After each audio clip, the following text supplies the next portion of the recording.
Magandang araw sa iyo, Miss Lady. Hindi ko alam kung bakit ko ito isinusulat. Marahil gusto ko lang may makaalam ng nangyari sa akin. Hindi ako naghahanap ng awa. Gusto ko lang sana na kung may makaranas ng katulad nito, mas maaga siyang kumilos kaysa sa ginawa ko. Ang pangalan ko nga pala ay Maya, 24 na taong gulang, isang call center agent. Gabi ang trabaho at dati akala ko ang pinaka nakakatakot na bahagi ng pag-uwi ay ang madilim na kalsada. Nagkamali ako. "Good night po," sabi ko sa mga katrabaho ko. Ingat sa pag-uwi. Sagot ko naman ng mga katrabaho ko. 11:30 ng gabi nang makalabas ako ng opisina. Karaniwan na sa akin ang maglakad papunta sa terminal. Pare-pareho ang ruta, pare-pareho ang mga ilaw, pare-pareho ang mukha ng mga taong nadaanan. Hanggang sa isang gabi, may isang mukha ang hindi mawala. Sa poste, may lalaking nakatayo, nakasombrero, nakatungo. Akala ko naghihintay lang ng masasakyan. Hindi ko na siya pinansin. Pagdating ng jeep, sumakay siya. Sa tapat ko umupo. Hindi siya tumitingin sa bintana. Hindi rin sa cellphone. Sa akin lang. Hindi ko alam kung bakit, pero pakiramdam ko hindi normal ang tingin niya. Kinabukasan, naroon na naman siya at kinabukasan ulit. At sa sumunod pang gabi, hindi ko na mabilang kung ilang beses ko siyang nakita. Hindi ko sinabi kahit kanino. Baka sabihin nilang nag-iimbento lang ako. Anak, nakauwi ka na? "Pauwi pa lang po," anya ko. Mag-ingat. Hindi ko sinabi kay nanay. Ayoko mag-alala siya.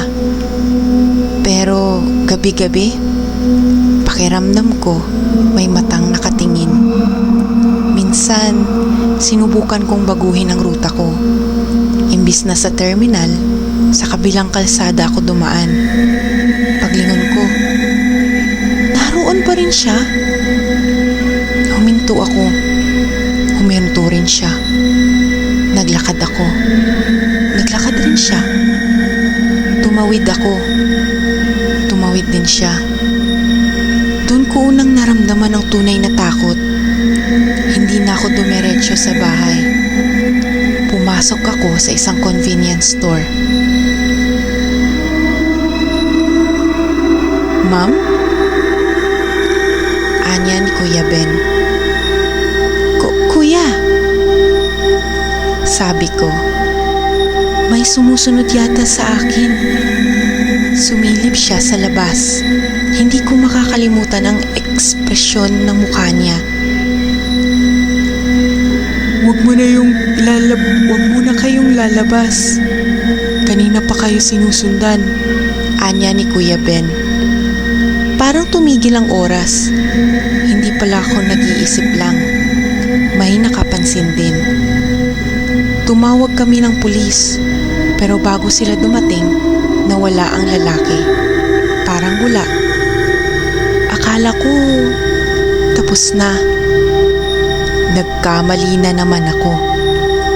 Makalipas ang 2 linggo, nakita ko siya ulit sa ibang terminal. Mas malapit sa bahay namin. Hindi na siya nagtago. Nakatitig lang siya. At ngumiti.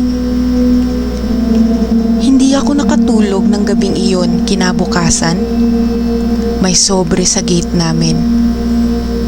Walang pangalan, walang address. Pagbukas ko, iisang papel lang ang laman. May nakasulat,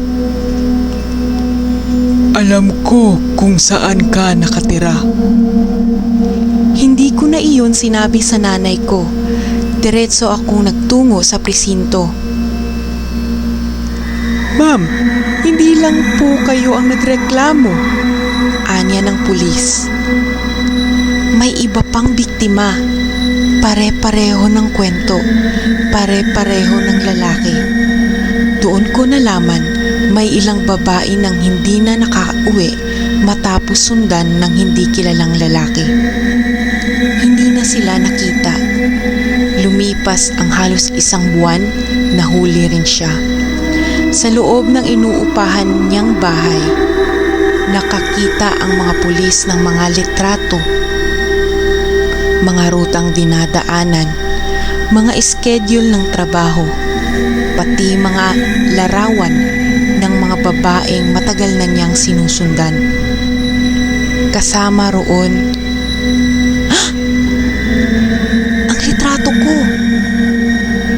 Kuha habang bumababa ako ng jeep. Hindi ko alam kung kailan niya iyon kinunan.